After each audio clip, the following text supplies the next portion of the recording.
आज जो हम लोग पढ़ेंगे वो है हर्पीज वायरल इन्फेक्शन में जो नेक्स्ट जो ड्रग्स रह गई थी ये साइक्लोवीर के बाद। जैसे नेक्स्ट थी सिडोफोवीर। ठीक है, सिडोफोवीर की बात करें तो ये भी जो है वो देखिए, हमने हर्पीज वायरल इन्फेक्शन में डिफरेंट तरह की इन्फेक्शंस पढ़ी थी, जिसमें हर्पीज सिम्प्लेक्स वायरस 1 पढ़ा था, हर्पीज सिम्प्लेक्स वायरस 2 पढ़ा था, उसके बाद साइटोमेगालो वायरस पढ़ा था, और इसी तरह और डिफरेंट तरह के उसके बाद जो है ना वायरसेस पड़े थे। तो इनके अगेंस्ट जो है ये हमारे पास यूज की जाती थी ड्रग्स, डिफरेंट तरह की ड्रग्स। जैसे पहले हमने ए साइक्लोवीर पढ़ी थी और अभी हम सिडोफोवीर पढ़ेंगे। अब ए साइक्लोवीर तो पढ़ी थी कि वो जनरली हर एक ट्रीटमेंट, जैसे वो एच एच जो हर्पिस सिम्प्लेक्स वायरस 1 है, 2 है, वेरिसोला जोस्टर वायरस है, या एप्स्किन बार वायरसेस हैं, या और डिफरेंट जो है वो इंसेफेलाइटिस वगैरह को ट्रीट करने के लिए यूज की जाती है, जेनिटल इन्फेक्शंस को कि वो किस लिए यूज की जाती हैं। जैसे जो हमारे पास सिडोफोवीर होती है वो ज्यादातर साइटोमेगालो ये जो हमारे पास वायरस होता है ना रेटिनाइटिस, इसको ट्रीट करने के लिए यूज की जाती है। ठीक है, तो सबसे पहले हमारे पास ये जो सिडोफोवीर है ये यूज किस लिए की जाती है, ये साइटोमेगालो वायरस रेटिनाइटिस को ट्रीट करने के लिए उन पेशेंट जिनमें पहले से एड्स मौजूद होता है। ठीक है, अब एड्स जो है वो हम नेक्स्ट पढ़ेंगे कि एड्स क्या है, बट एड्स जिन पेशेंट में है और उसमें ये वाला वायरस भी एक्टिव है तो उसको ट्रीट करने के लिए हम सिडोफोवीर को देते हैं। ठीक है, अब नेक्स्ट कहते हैं कि ये जो सीएमवी है ये हर्पीज वायरस फैमिली से बिलोंग करता है। ठीक है, और उसके बाद कहते हैं कि ये जो सिडोफोवीर होती है ये भी न्यूक्लियोटाइड एनालॉग्स होते हैं। ठीक है, न्यूक्लियोटाइड एनालॉग्स किसके होते हैं, साइटोसिन के होते हैं। मतलब ये कि ये साइटोसिन की तरह का इनका स्ट्रक्चर होता है, और जैसे ही ये होस्ट सेल के अंदर जाते हैं तो होस्ट सेल के अंदर जाके जहाँ पे साइटोसिन ने जो है वो डीएनए की चेन जो डीएनए की चेन में रेप्लिकेशन करवानी होती है ना, वहां पे जाके ये खुद बाइंड करके क्या करवा देते हैं कि उसकी ब्लॉकेज करवा देते हैं। तो ये क्या है, ये न्यूक्लियोटाइड एनालॉग्स हैं साइटोसिन के। और इनकी जो फास्फोराइलेशन होती है ना, फास्फोराइलेशन बेसिकली हमने क्या पढ़ा था, फास्फोराइलेशन ये होती है कि डिफरेंट तरह के जो होस्ट इंजाइम्स होते हैं, होस्ट इंजाइम्स और उसके बाद जो हमारे पास वायरल इंजाइम्स होते हैं, इन दोनों इंजाइम्स की वजह से क्या होता है कि हमारे पास फास्फोरिलेशन होती है। लाइक मोनोफॉस्फेट पहले बनता है, फिर मोनोफॉस्फेट से बाईफॉस्फेट, डाइफॉस्फेट, और डाइफॉस्फेट से फिर हमारे पास बन जाता है ट्राईफॉस्फेट। ठीक है, तो बेसिकली क्या है कि यहाँ पे वो ये कह रहे हैं कि ये जो हमारे पास ये सिडोफोवीर की जो फास्फोरिलेशन होती है ये वायरल या सेलुलर इंजाइम के ऊपर डिपेंड नहीं करती। मतलब ये ना ही वायरल इंजाइम को एक्टिव करके फास्फोरिलेशन करवाता है, ना ही ये सेलुलर इंजाइम्स को एक्टिव करके फास्फोरिलेशन, लाइक ये इसकी इंडिपेंडेंट फास्फोरिलेशन होती है। और बेसिकली फिर जब इंडिपेंडेंटली ये फास्फोरिलेट करवाता है, लाइक ये ट्राईफॉस्फेट में कन्वर्ट हो जाता है, तो ये डीएनए की जो सिंथेसिस होती है उसको इनहिबिट कर देता है। तो सिंपली मैकेनिज्म में हमने यहाँ पे ये इतनी सी लाइन में इन्होंने सिर्फ मैकेनिज्म बताया हुआ है। ऊपर उन्होंने बताया हुआ है कि यूज क्या है, ये किस लिए यूज की जाती है, नीचे इन्होंने मैकेनिज्म बता दिया है। बाकी उसके बाद जो है वो फार्माकोकाइनेटिक है। पहले वो कहते हैं कि ये जो ड्रग है ये स्लोली इलिमिनेट होती है। ठीक है, और ये चूंकि स्लोली इलिमिनेट होती है इस वजह से इसका डोज इंटरवल लॉन्ग होता है।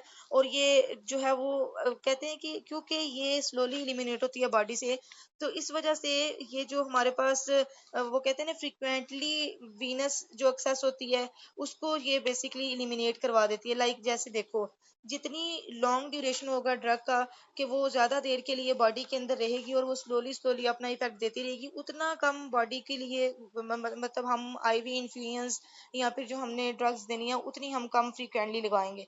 लेकिन अगर एक ही ड्रग जो है उसकी हाफ लाइफ वो शॉर्ट है, लाइक 6 घंटे के लिए अगर हम दे रहे हैं और 6 घंटे के बाद वो जल्दी से क्लियर भी हो गया बॉडी से, तो उसके बाद उसको दोबारा देना पड़ेगा। ठीक है, तो कहते हैं कि फ्रीक्वेंट वीनस एक्सेस को इलिमिनेट करवा देती है, क्योंकि इसकी इलिमिनेशन जो इंट्रासेलुलर मेटाबोलाइट्स में होती है वो हमारे पास प्रोलॉन्ग होती है और वो स्लोली इलिमिनेट होती है। ये नेक्स्ट ये जो पॉइंट है यहाँ पे यही चीज इन्होंने एक्सप्लेन किया। ठीक हो गया। नेक्स्ट बच्चे यहाँ पे सिडोफोवीर की फार्माकोकाइनेटिक में ये है कि आईवी दी जाती है। ठीक है, आईवी दी जाती है और उसके बाद इसकी रीनल टॉक्सिसिटीज भी होती हैं। ठीक है, इस वजह से कोई ऐसे पेशेंट जिनको पहले से ही रीनल डिसफंक्शन होता है तो उस पेशेंट में ये रीनल टॉक्सिसिटीज की वजह से हम ये ड्रग नहीं देते। ठीक है, मतलब हम कॉन्ट्राइंडिकेटेड है उन पेशेंट्स के अंदर जिनको पहले से ही रीनल इम्पेयरमेंट है। ठीक है, और इसके कुछ एडीआर्स हैं, जैसे एडीआर्स में न्यूट्रोपिनिया, मेटाबॉलिक एसिडोसिस आ जाता है, ठीक है। उसके बाद कहते हैं कि ओरल प्रोबेंसिड या फिर आईवी। ओरल प्रोबेंसिड्स का मतलब क्या होता है बच्चे? हमने पेनिसिलिन में, अगर आप लोगों को याद हो तो आप लोगों को पढ़ा होगा कि जो प्रोबेंसिड्स होते हैं वो बेसिकली क्या करते हैं, वो खुद इलिमिनेट हो जाते हैं और वो ज्यादा देर के लिए ड्रग को जो है वो बॉडी के अंदर रहने देते हैं। तो ये ओरल प्रोबेंसिड्स या फिर हम लोग आईवी नॉर्मल सलाइंस देते हैं इसके साथ, ताकि हम नेफ्रोटॉक्सिसिटी को जो है वो प्रिवेंट कर सकें।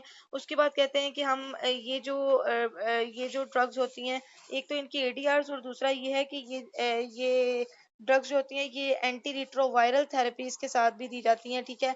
और ये बेसिकली क्या करती हैं कि ये ट्रीट करती हैं इस इन्फेक्शन को जो हमारे पास साइटोमेगैलो वायरस है। देखो बच्चों, यहाँ पे उन्होंने एंटी रिट्रोवायरल थेरेपी की बात क्यों की है? क्योंकि हमने पहले पढ़ा कि एड्स एड्स के बारे में पढ़ा कि ये जो साइटोमेगैलो वायरस रेटिनाइटिस होता है उन पेशेंट्स के अंदर होता है जिनको एड्स भी होता है। अब क्या होता है कि एचआईवी जो बेसिकली एचआईवी होता है ना, नेक्स्ट पढ़ेंगे। ये एचआईवी, जब एचआईवी वायरस जो है वो बहुत ज्यादा अनट्रीटेड फॉर्म में रहता है तो वो एड्स में कन्वर्ट हो जाता है, ठीक है। अब एड्स जो है वो एक लाइफ थ्रेटनिंग कंडीशन है जिसमें डेथ के चांसेस विद इन मंथ जो है वो डेथ हो जाती है। तो यहाँ पे वो कह रहे हैं कि हम चूंकि एचआईवी के लिए एंटी एआरटीज देते हैं, एंटी रिट्रोवायरल थेरेपीज देते हैं, तो ये जो सिडोफोवीर है ये सिडोफोवीर भी एआरटीज के साथ कॉम्बिनेशन में दी जाती है, ताकि जो इम्यूनो कम्प्रोमाइज पेशेंट हैं, ऐसे पेशेंट जिनका इम्यून सिस्टम पहले से वीक है, तो उसको ट्रीट करने के लिए ये जो है वो ऐसे पेशेंट जिनको एड्स जो है वो सीएमवी की वजह से है, मतलब साइटोमेगैलो वायरस की वजह से है, तो उसको ट्रीट करने के लिए फिर ये हम लोग साथ में कॉम्बिनेशन में देते हैं, ठीक है। ये बात आपको समझ आई? अब अगर मैं जनरली आपको थोड़ा सा इसके बारे में पॉइंट वाइज बता दूं कि हमने सिडोफोवीर के बारे में क्या पढ़ा है, तो आप लोग बस 2 मिनट में इसको एक्सप्लेन कर देना कि सिडोफोवीर क्या है। ये बेसिकली साइटोमेगैलो वायरस रेटिनाइटिस को ट्रीट करने के लिए यूज की जाती है, जो कि एड्स के पेशेंट में जो ये वायरस होता है, ठीक है। अब कहते हैं कि ये हर्पीज वायरस फैमिली से बिलोंग करती है ये ड्रग, और ये न्यूक्लियोटाइड एनालॉग होती है साइटोसिन का, ठीक हो गया। वो कहते हैं कि इसकी फास्फोरिलेशन जो होती है वो डीएनए, ये जो हमारे पास सेलुलर और वायरल जो एंजाइम्स होते हैं उस पर डिपेंड नहीं करती, और ये डीएनए की जो सिंथेसिस होती है उसको टर्मिनेट कर देता है। इसकी स्लो एलिमिनेशन बॉडी की वजह से ये क्या करता है कि वीनस जो फ्रीक्वेंटली जो परमानेंट वीनस एक्सेस होती है सिडोफोविर थेरेपी की या जेनेसिस्लोविर थेरेपी की, उसको प्रिवेंट करवा देता है, ठीक है। अब कहते हैं कि फार्माकोकाइनेटिक में ये आईवी दी जाती है, लेकिन ये रीनल टॉक्सिसिटीज इसकी बहुत ज्यादा होती हैं, इसी वजह से ऐसे पेशेंट जिनको पहले से रीनल इंपेयरमेंट है तो उन पेशेंट के साथ ये उन पेशेंट में ये ड्रग नहीं देनी, कॉन्ट्रा इंडिकेट है, ठीक है। एडीआरस में न्यूट्रोपिनिया और मेटाबॉलिक एसिडोसिस और ओरल प्रोबेंसिड या आईवी सेलाइंस को भी साथ दिया जाता है, ताकि जो टॉक्सिसिटीज हैं, रीनल टॉक्सिसिटीज, उनको प्रिवेंट करवाया जा सके। और उसके बाद हम लोग जो है वो highly active anti retroviral therapies को भी यूज करते हैं, ताकि हम लोग जो है वो इस ट्रीटमेंट ये जो ये जो साइटोमेगैलो वायरस की वजह से जो इन्फेक्शन है उसको प्रिवेंट करवाया जा सके, और सिडोफोविर के साथ कॉम्बिनेशन में ये ड्रग देते हैं, ठीक है। ये आपने जनरली कुछ पॉइंट्स सिडोफोविर के बारे में लिख देने हैं अगर आ जाए तो, ठीक है। फोसा कार्नेट के बारे में बात करें तो फोसाकार्नेट ये कहते हैं कि ये भी जो है वो अनलाइक जितने भी एंटीवायरल्स हमने पढ़े हैं पहले, ये फोसाकार्नेट भी जो है ये प्यूरिन और पायरिमिडीन एनालॉग्स नहीं होते। प्यूरिन और पायरिमिडीन मतलब ये न्यूक्लियोटाइड और न्यूक्लियोसाइड एनालॉग्स नहीं होते। इंस्टेड इनकी जो फास्फोरिलेशन होती है वो सेलुलर और जो हमारे पास वायरल काइनेसिस होती है उस पर भी डिपेंड नहीं करती, लाइक इसकी भी इंडिपेंडेंट फास्फोरिलेशन ही होती है, ठीक है। एक तो ये प्यूरिन और पायरिमिडीन एनालॉग्स भी नहीं है, और दूसरा ये है कि इनकी भी इंडिपेंडेंट फास्फोरिलेशन होती है, क्योंकि हमने पीछे बड़े डिटेल में पढ़ा था हर्पीज, जब मैंने आपको वो एसाइक्लोविर पढ़ाई थी तो उसमें मैंने सेलुलर और आपको वायरल एंजाइम के बारे में बताया था कि उनका बेसिक काम क्या होता है, ठीक है। वो वायरल एंजाइम क्या करते हैं, वो एक्टिवेट करवा देते हैं ड्रग को अगर ड्रग इनएक्टिव फॉर्म में है, और फिर जो सेलुलर लाइक होस्ट एंजाइम्स जो होते हैं वो उसकी फिर फास्फोरिलेशन करवाते हैं, लाइक उसको ट्राईफास्फेट में या बाईफास्फेट में कन्वर्ट करवा के क्या करवा देते हैं, उसकी चेन टर्मिनेशन करवा देते हैं, ठीक है। लाइक ट्राईफास्फेट, वो ड्रग ट्राईफास्फेट में कन्वर्ट होती है ना, और वो जब ड्रग ट्राईफास्फेट में कन्वर्ट होगी तो वो जो जनरली वायरस ने ट्राईफास्फेट में कन्वर्ट होना है या फास्फोरिलेशन करवानी है उसको प्रिवेंट करवा देंगे, ठीक है। यहाँ पे ये चीज लिखी हुई है। फोसाकार्नेट जो है ये भी जो है वो सीएमवी रेटिनाइटिस को ट्रीट करने के लिए यूज किए जाते हैं। इम्यूनो कम्प्रोमाइज पेशेंट, ऐसे पेशेंट जिनमें इम्यूनिटी वीक होती है, और ये acyclovir resistance herpes simplex virus infection को भी ट्रीट करने के लिए यूज किए जाते हैं। ऐसे पेशेंट जिनको एसाइक्लोवीर की वजह से रेजिस्टेंट आ जाती है, लाइक वो हर्पी सिम्प्लेक्स वायरस को ट्रीट नहीं कर पाती ये साइक्लोवीर ड्रग, तो उन पेशेंट के अंदर हम फोसाकार्नेट को दे सकते हैं। ठीक है, फोसाकार्नेट जो है ये रिवर्सिबली क्या कर देती है, रिवर्सिबली का मतलब ये है कि ये ड्रग अगर जैसे ही हम इस ड्रग को देना छोड़ देंगे तो ये ड्रग हो सकता है कि जो वायरस है वो दोबारा से रेप्लिकेट करना स्टार्ट कर दे। तो बेसिकली ये रिवर्सिबली इनहिबिट करती है डीएनए और आरएनए पॉलीमरेसिस को। डीएनए और आरएनए पॉलीमरेसिस बेसिकली एंजाइम्स होते हैं, ठीक है, उनको रिवर्सिबली इनहिबिट करवा देती है। और नेक्स्ट बचे यहाँ पे कहते हैं कि ये इस तरह क्या कर देती है, आरएनए और डीएनए के सिंथेसिस के साथ इंटरफेयर करके जो वायरस की रेप्लिकेशन है उसको इनहिबिट कर देती है। ठीक है, उसके बाद कहते हैं कि जो पोलीमरेज है ना बेसिकली, क्योंकि ये जो ड्रग है ये पोलीमरेजिस को टारगेट कर रही है, इस एंजाइम को टारगेट करके क्या कर रही है, ब्लॉकेज करवा रही है। अब अगर इन पोलीमरेज में ही कोई म्यूटेशन आ जाए कि लाइक वायरस कोई ऐसी म्यूटेशन कर दे जिसकी वजह से वो ड्रग जो है, जो ड्रग बेसिकली लॉक एंड की मॉडल से आप याद रखें, ड्रग क्या करती है कि उसने बेसिकली वहां पे जाके लगना होता है जो कमांड उसको दी जाती है। लाइक अगर उसने पोलीमरेज की एक साइड पे जाके बाइंड करना है जहाँ पे उसका प्रॉपर एक्शन वो परफॉर्म कर सकती है, और वहीं पे अगर फॉर एग्जांपल इसी जगह पे म्यूटेशन हो जाएगी तो ड्रग क्या है वो वहां पे जाके बाइंड नहीं कर पाएगी और वो अपना एक्शन परफॉर्म नहीं कर पाएगी, जिसकी वजह से रेजिस्टेंस होने के चांसेस ज्यादा हो जाते हैं।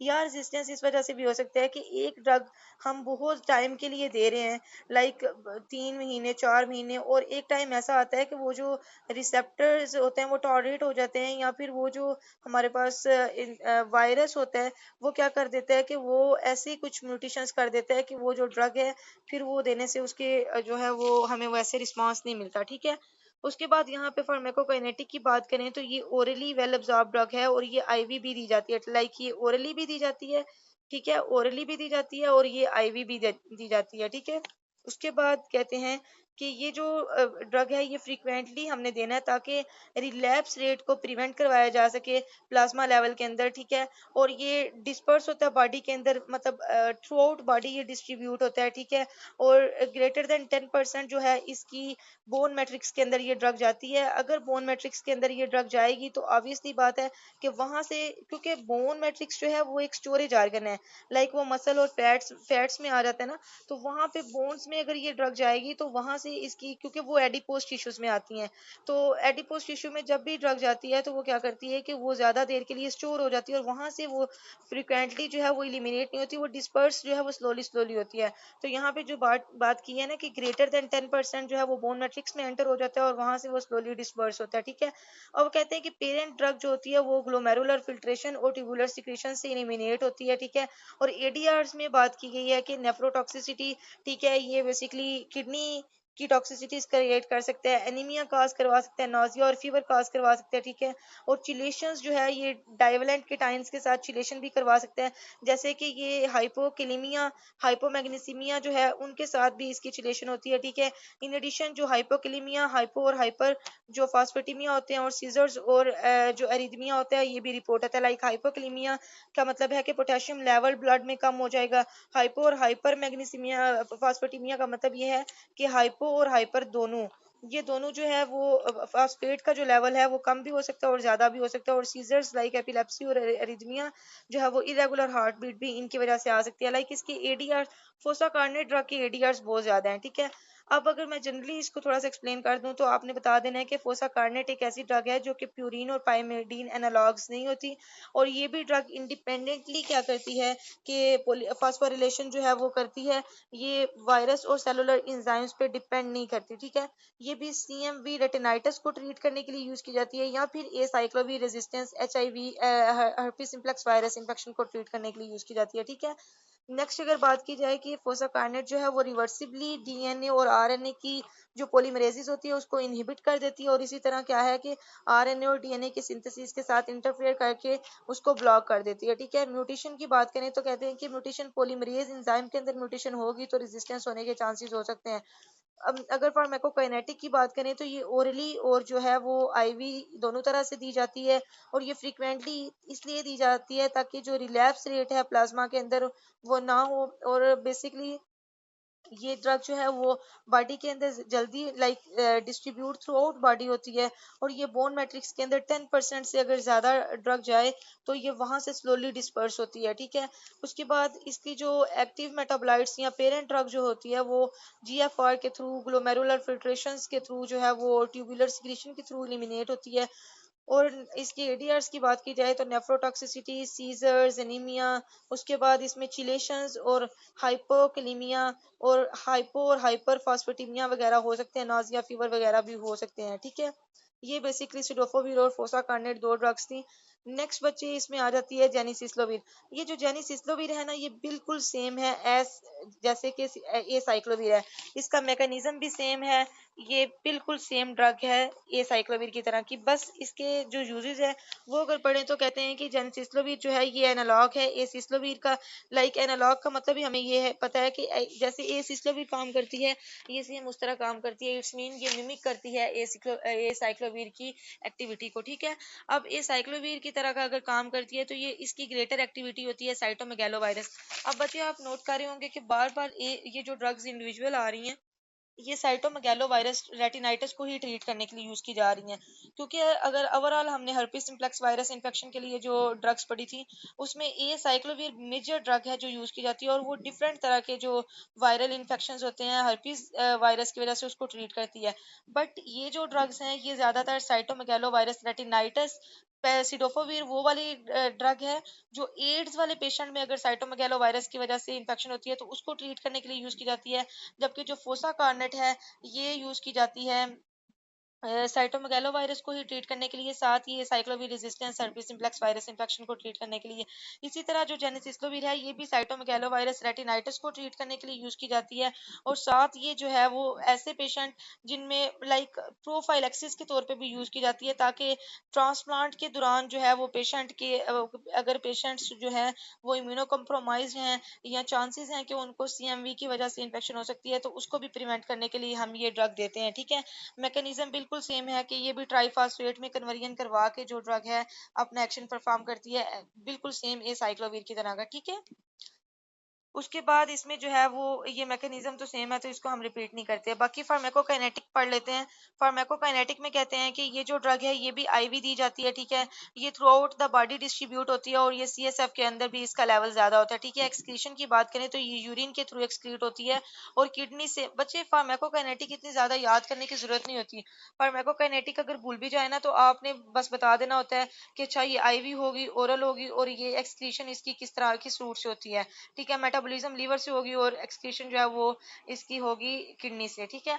उसके बाद यहाँ पे भी जैसे बचे हमने पढ़ा था ये साइक्लोवीर के अंदर जो है वो था वेला एसाइक्लोविर, ठीक है।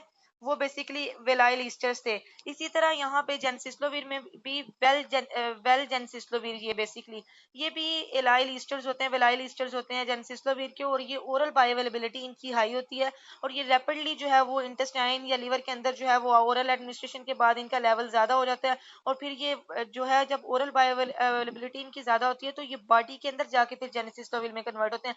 मतलब आप ये समझ लो कि ये जो वेल जेनसिस्लोविर होती है ये इसकी पेरेंट ड्रग है, ये इनएक्टिव फॉर्म में है। और जैसे ही ये बॉडी में जाएगी, क्योंकि इसकी ओरल बायोअवेलेबिलिटी बहुत हाई है और ये जल्दी से बायोअवेलेबल हो जाती है ब्लड स्ट्रीम में, इस वजह से वहां पे जाके ब्लड स्ट्रीम में जाके ये जेनसिस्लोविर में कन्वर्ट हो जाएगी। और जेनसिस्लोविर ही बेसिकली एक एक्टिव फॉर्म है ड्रग की, जो कि फिर आगे से फास्फोरिलेशन करवा के ट्राइफॉस्फेट में कन्वर्ट करवा के क्या करवा देती है, डीएनए की चेन को टर्मिनेट करवा देती है, ठीक है।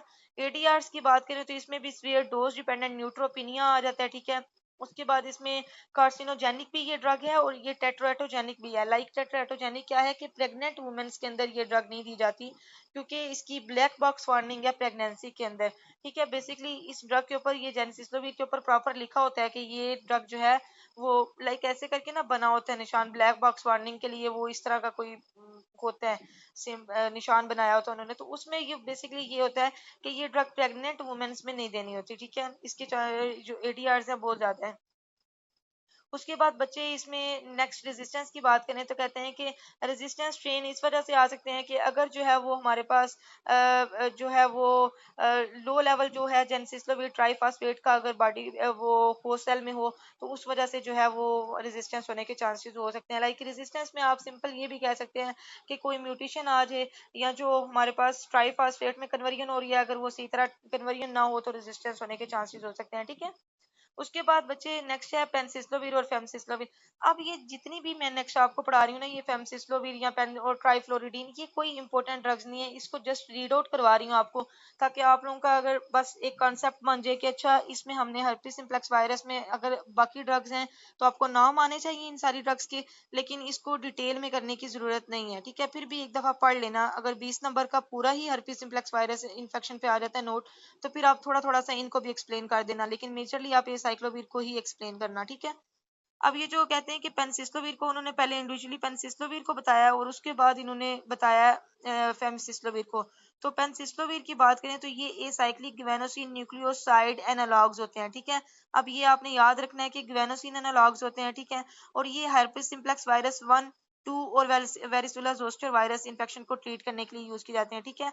अब कहते हैं कि पेनसिस्लोवीर जो है ये टॉपिकली ज्यादातर एडमिनिस्ट्रेट की जाती है। ठीक है। और इसका मैकेनिज्म ऑफ एक्शन देखा जाए तो ये जो है वो मोनोफॉस्फोरिलेशन होती है इसकी वायरल थाइमिडीन का इनेज के थ्रू। ठीक है। पहले बेसिकली ये मोनोफॉस्फेट में कन्वर्ट होती है वायरल काइनेजेस के थ्रू। ठीक है। वायरस इंजाइम जो है वो ही इसको मोनोफॉस्फेट में कन्वर्ट करता है, और फिर जो सेलुलर इंजाइम्स होते हैं वो इसको ट्राइफॉस्फेट में कन्वर्ट करवा देते हैं। मतलब ये कि जो वायरल इंजाइम्स होते हैं वो क्या करवाते हैं, इसको करवाते हैं मोनोफॉस्फेट में कन्वर्ट, और जो हमारे पास सेलुलर इंजाइम्स होते हैं लाइक वो होस्ट सेल जिसके अंदर वायरस रेप्लिकेट कर रहा है, तो होस्ट सेल क्या करवाते हैं, उसको ट्राइफॉस्फेट में कन्वर्ट करवा देते हैं। ठीक है। मतलब दोनों ही हेल्प आउट करवाते हैं, और एट द एंड वायरस की रेप्लिकेशन जो है वो इनहिबिट हो जाती है। ठीक है। और ये बेसिकली फिर हर्पीस सिम्प्लेक्स वायरस डीएनए पॉलीमरेजिस को क्या करवा देते हैं, इनहिबिट करवा देते हैं। पेनसिस्लोविर जो है वो हमारे पास इसकी वो कहते हैं कि इंट्रासेलुलर हाफ लाइफ ज्यादा होती है as compare to acyclovir triphosphate से, इसकी हाफ लाइफ ज्यादा होती है। ठीक है। और पेनसिस्लोविर जो है वो नेग्लिजिबली अब्जॉर्ब होती है। लाइक अगर टॉपिकली इसको लगाया जाता है तो टॉपिकली ये बॉडी के अंदर अब्जॉर्प्शन इसकी उस तरह ज्यादा नहीं होती। ठीक है। और इस वजह से इसके एडीआर आने के चांसेस कम होते हैं, और इस वजह से ये वेल टॉलरेटेड है। मतलब ये कि पेशेंट इस ड्रग को टॉलरेट कर लेते हैं, और इसको जो है इसमें जो ट्रीटमेंट है इससे एडीआर आने के चांसेस कम होते हैं। लाइक ये टॉपिकल फॉर्म में अवेलेबल होती है ये ड्रग। ठीक है। इन्फेक्शन को ट्रीट करने के लिए, वायरल इन्फेक्शन को ट्रीट करने के लिए। नेक्स्ट फेमसिस्लोविर की बात करें तो ये जो फेमसिस्लोविर है ये भी ए साइक्लिक एनालॉग होता है 2 डीऑक्सीग्वेनोसिन का। ठीक है। और ये प्रो ड्रग होती है, और ये प्रो ड्रग बेसिकली जब बॉडी में जाती है तो ये पेनसिस्लोविर में ही कन्वर्ट हो जाती है। मतलब ये कि जो पेनसिस्लोविर है ये टॉपिकली दी जाती है, और फेमसिस्लोविर क्या होती है बच्चे, पेनसिस्लोविर और आपने किसका बोला है मैकेनिज्म? बच्चे देखिए, पेनसिस्लोविर का मैकेनिज्म ऑफ एक्शन बता रही हूँ, बिल्कुल सेम है ए साइक्लोविर की तरह का। देखो पेनसिस्लोविर क्या करवा रही है, सबसे पहले जैसे ही बॉडी में एंटर होगी, जैसे देखो ये ड्रग हमने दी, अब ये क्या हुआ कि ये हमारे पास समझो होस्ट सेल है। ठीक है। और यहाँ पे ये मैं आपको दिखाती हूँ कि ये एक वायरस कैप्सिड है और यहाँ पे वायरस पड़ा हुआ है। ठीक है। अब क्या होता है कि सबसे पहले ये ड्रग आई, ठीक है, यहाँ से हमने ड्रग दे दी। अब ये ड्रग जैसे ही एंटर हुई तो ये जो वायरस है ना, वायरस का एंजाइम क्या करेगा, इसकी फास्फोरिलेशन करवाएगा। किस तरह कि इस ड्रग को क्या करवा देगा, मोनोफॉस्फेट में कन्वर्ट करवाएगा। हमने पढ़ा ही ये है कि फास्फोरिलेशन बेसिकली क्या होती है। एक तो जनरल फास्फोरिलेशन होती है ना, जनरल फास्फोरिलेशन मतलब ये होता है कि जो हमारे पास ये वायरल है वो फास्फोरिलेशन करवा के क्या करवा रहा है, मोनोफॉस्फेट, फिर बाईफॉस्फेट, और फिर ट्राईफॉस्फेट, और फिर वायरस की रेप्लिकेशन हो रही है। हम क्या करवाते हैं कि हम वायरस के एनालॉग्स दे देते हैं, लाइक न्यूक्लियोसाइड या न्यूक्लियोटाइड एनालॉग्स दे देते हैं। वो एनालॉग्स क्या करते हैं, वो बेसिकली इस वायरस को क्या करवा देते हैं, उसको धोखा देते हैं और उसकी एक्टिविटी को मिमिक करते हैं। लाइक वायरस को यही लगता है कि ये मेरे लिए एक साइटोसिन या फिर ये गवानोसिन एनालॉग जो है ये मेरे लिए इंपॉर्टेंट है, तो वो क्या करते हैं, हेल्प आउट करवाने के लिए क्या करवा देते हैं, अपना इंजाइम एक्टिव करवा देते हैं। जैसे जैसे ही वो वायरल काइनेज को एक्टिव करवाते हैं तो ये जो हमारी ड्रग है ये मोनोफॉस्फेट में कन्वर्ट हो जाती है। जैसे ही ये मोनोफॉस्फेट में कन्वर्ट होगी तो ये जो होस्ट होस्ट सेल होगा, अब होस्ट सेल क्या करवाएगा, वो अपने एंजाइम को एक्टिव करवा के इसको ट्राइफॉस्फेट में कन्वर्ट करवा देगा। अब जब ये ड्रग ट्राइफॉस्फेट में कन्वर्ट हो जाएगी तो ये ड्रग क्या करवा देगी, इस वायरल कैप्सिड और इस सारे जो रेप्लिकेशन हो रही है उसको इनहिबिट करवा देगी। उसको इनहिबिट करवा देगी तो क्या होगा कि इन रिटर्न जो वायरस की रेप्लिकेशन है वो इनहिबिट हो जाएगी। समझ आई इस बात की कि ये बेसिकली इन्होंने क्या लिखा हुआ है कि ये जो हमारे पास मोनोफास्फोरिलेशन किससे होती है, थायमिडीन का इनेज से होती है, और जो सेलुलर एंजाइम होता है वो इसको ट्राइफॉस्फेट में कन्वर्ट करवा के इसकी जो पॉलीमरेज चेन्स बन रही होती हैं उसको इनहिबिट करवा देते हैं। ठीक हो गया। अब यहाँ पे फेमसिस्लोविर की भी इन्होंने सेम बात की हुई है, जबकि फेमसिस्लोविर चूंकि टॉपिकली दी जाती है लेकिन जो फेमसिस्लोविर होती है ये ओरली दी जाती है। ओरल का मतलब ये है कि ये प्रो ड्रग में होती है और जब बॉडी में जाती है तो ये बॉडी में एक्टिव फॉर्म में कन्वर्ट होकर पेनिसिस्लोविर में ही इन रिटर्न कन्वर्ट हो जाती है। ठीक हो गया। तो यहाँ पे ये बात की गई है कि ये जो हमारे पास फेमसिस्लोविर है ये जैसे ही बॉडी में जाएगी तो ये पेनिसिस्लोविर एक्टिव फॉर्म इसकी पेनिसिस्लोविर होगी, और ये भी जो है वो हमारे पास जो है वो एक तो acute herpes zoster viral infection को ट्रीट करने के लिए यूज की जाती है, हर्पीज सिम्प्लेक्स वायरस इन्फेक्शन को ट्रीट करने के लिए यूज की जाती है, और रिकरेंट हर्पीज लेबिलियास को ट्रीट करने के लिए यूज की जाती है। ठीक है। और ये ड्रग ओरल इफेक्टिव है और इसके जो एडीआरस हैं वो हेडिक और नाजिया है। ठीक है।